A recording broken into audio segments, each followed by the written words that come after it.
there's not the stigma that there once was around dating. I think in the early 2000s, even maybe the early 2010s, maybe not that late, but there is a stigma that, oh, it's just middle-aged divorcees on online dating on Match.com or whatever.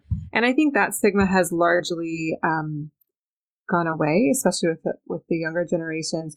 But I think what has stuck around is now there's this idea or belief out there that it's better to meet someone in real life. I've had so many women and clients tell me, I'm over online dating. I just want to meet someone in real life or whatever. And the thing is that, well, we're recording in 2019. It's got to be 2020 people listening to this. It's 2020. Like, the internet is a part of the future, and the internet is real life in a lot of different ways.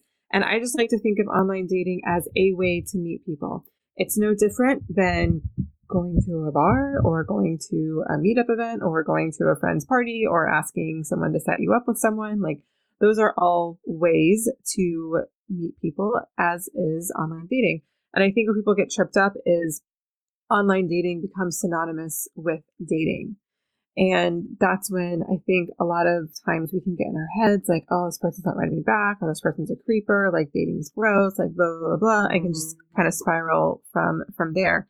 And when you look at it as just one way to meet people, it's not synonymous with dating. It is one way to meet people.